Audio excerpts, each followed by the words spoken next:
Now, I don't know how long the next section is going to go on. It's a bit of an adventure here. I've worked with Marley, Milena, who is up there. I can't see you up there, Marley. Are you up there at the top of the... Hang on a sec here. I just want to check where you are, if I can see you. Yes, you're up there at the top of the stands there. Please welcome Marley. I know many of you know her and have seen me perform at her Octagon, where she coordinates.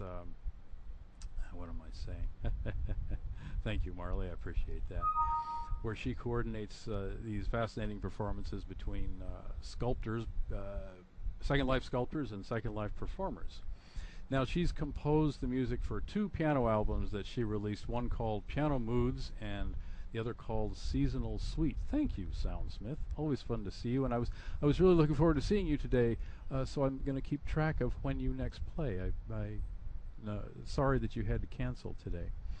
But you see, Piano Moods and Seasonal Suite, she has, I think, information down there on those 2 cards there, rather charming paintings. I'm going to play one piece from each of these albums, and each selection will be followed by like a 5-second break so that you know that I've played the written part, and then I'm going to do an improvisation based on that. Now, both of these are available for purchase, and she'll give you more information on that. And if you have any questions during the performance, please write them down and ask them during our discussion after the concert. Now, the first piece, which is called Nostalgia, is from Piano Moods. You'll hear it as Niela wrote it, followed by my own improvisation, and finished with a repeat of the composed piece. Hey, thank you, Borealis. I appreciate it. So here comes, this is Nostalgia from Piano Moods. Written, a pause, then my improv, then another pause, and then kind of a written little fill-up after that. I've got to make sure I got the right one. Here we go.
And I hope you'll forgive me there, Marley. I kind of knew I might do that, but I played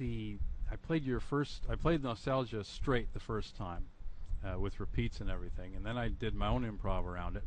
And I mostly played the recap straight. Sometimes recapitulations aren't straight, so I'm hoping that that's okay.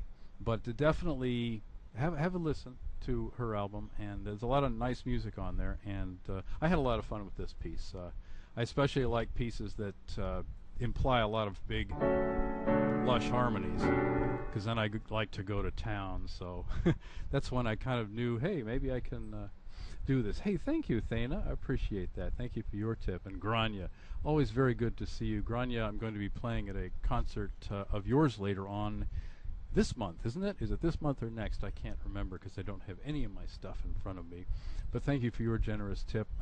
Grania, along with Kate and Marley, are some of the biggest supporters of music in Second Life, and some of the most, how shall I say, long-term. And it's very important for us live artists. So good to see you, Grania, and see you. Please ask Grania about the festival. And good to see you. And thank you, Jolie. Thank you for your tip as well. And just a brief welcome. Welcome to Francisco Koolhoven, who does all of the technical stuff for Marley, and without which we wouldn't be here. Without Marley and Francisco and Kate, we wouldn't be here. And Usher, good to see you. And Soundsmith, very good to see you. As I say, I wish you were playing later, but sometimes, just sometimes playing. Ariel, good to see you. And Lucina, I haven't seen you for a while. You're with Whole Brain, and please ask Lucina about the Whole Brain Festival and some of her interesting work with music. I've played for her before, and Grania, of course, and Scythe. And Saberman, good to see you. I might have time for a poem. I'm not sure. We have kind of a ongoing thing here. There's a couple of short ones you gave me last time, and I don't think I read one of them. So, Borealis, thank you for your tip. And Bones Mumfuzz, great name. Judy 2 and MIGK, very good to see you. Now, the second piece I'm going to do is from her Niela's most recent album, Seasonal Suite. It's part 2 of the spring section. So again, you'll hear the written part, silence, my improv, and then a repeat. And if it's okay with you, Marley, I might, just for atmosphere's sake, because sometimes what happens with improvisation is that music changes. It's kind of like quantum physics. It changes as you look at it. That's what I love about improv. Things change as you look at them, and sometimes something even written down comes out different on the other end. So I may put a few little embellishments to this next piece. This piece is called Ragtime Celebration. The suite itself is divided into the 4 seasons on the album. Each season has 2 parts except for Autumn, which has 6 parts. And the first part of Spring, called Awakening, has a clarinet part, which obviously I can't do. But I'm going to do the Ragtime Celebration in the way I said I would, with any luck. All right, so here we go.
could actually open the floor up now, and I think what I can probably do is I'm going to cut the stream out. Let me stand up here.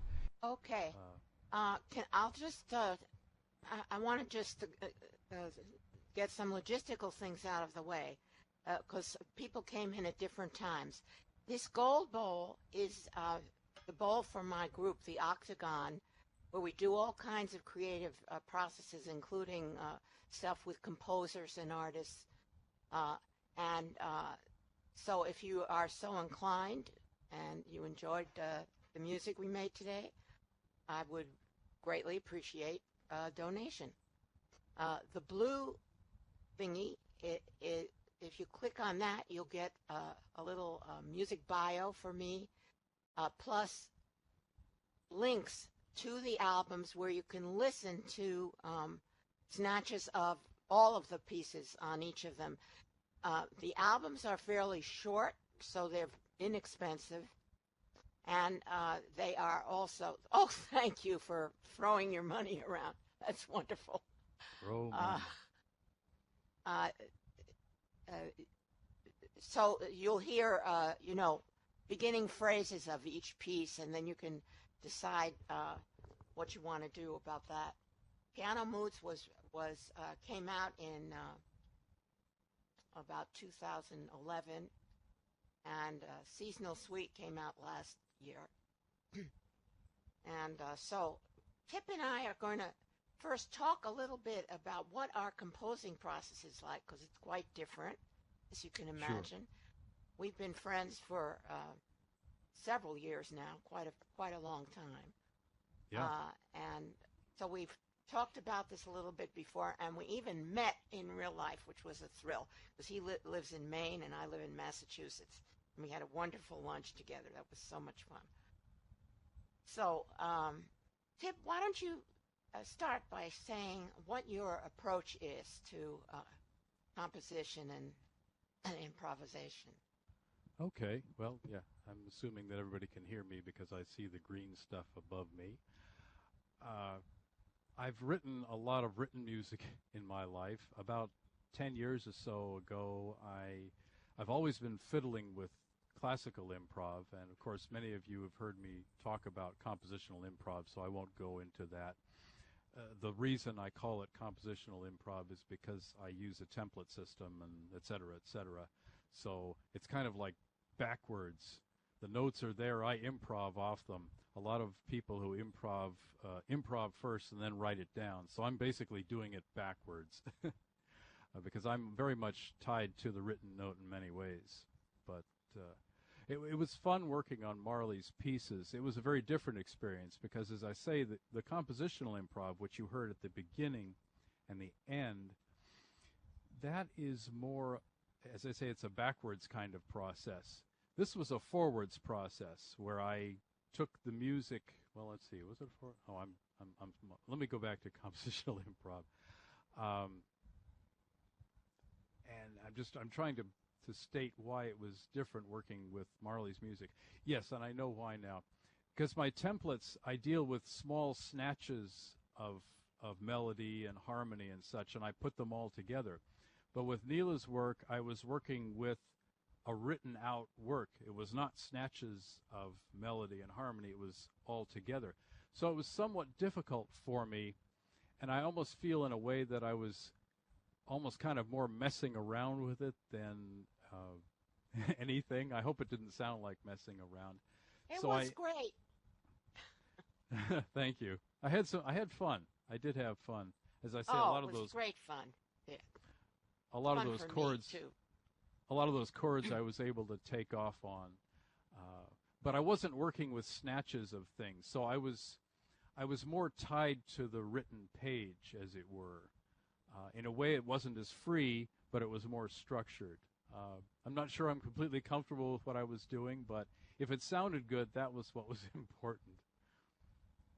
So I think it really sounded good to me. I mean, I was so fascinated to hear what you were going to lay on the original tune, and of course, since I know those pieces very well, I could hear very clearly what you were doing, which And the same thing with Gift to Be Simple. Sometimes when you do improvs, and I heard it in the Ravel, I'm getting better, Tip, at actually hearing what you're doing with the original pieces, which is very exciting to me. Can you articulate a little about how you felt what I did was in the Ravel, or blah, what I did with the Ravel? Well, I heard the snatches. I heard the Ravelian phrasing, Right. and then you're moving into it and out of it in various ways. And it was very exciting. As you've listened to Ravel more, yeah, I've been listening to him for many decades, and one of my goals is to make some of my improvs more and more Ravelian, because I've always loved his style. Yeah. I've always loved his style, and I've always wanted to say, well, there should be more of that music in the world, and maybe it should be improvised as well. Mm-hmm.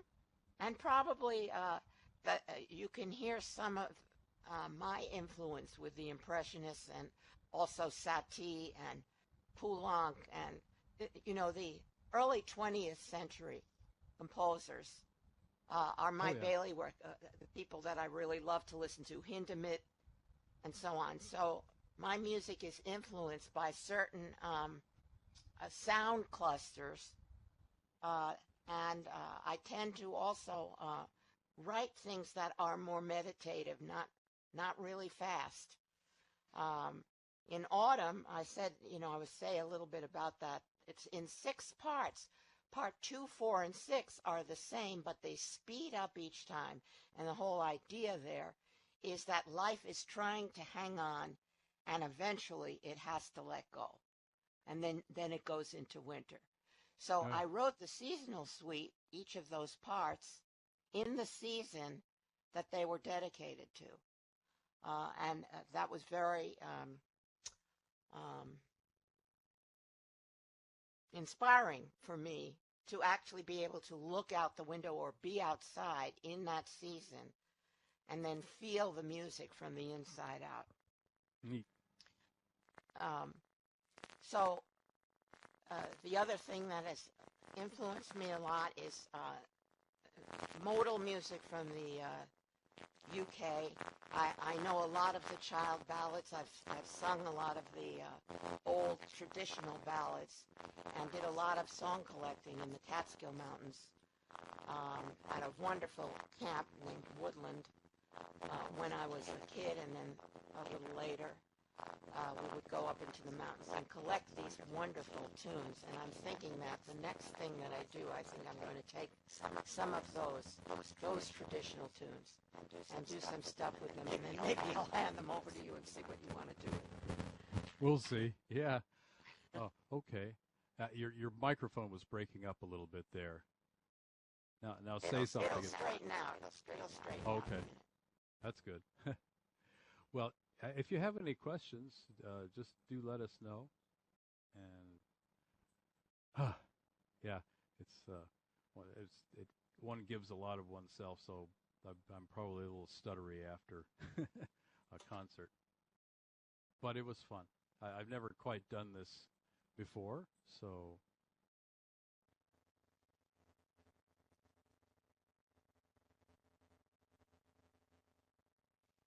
People might want to know a little bit how we collaborated. Basically, how we collaborated? Tip my written music, and he selected pieces that he wanted to advise on.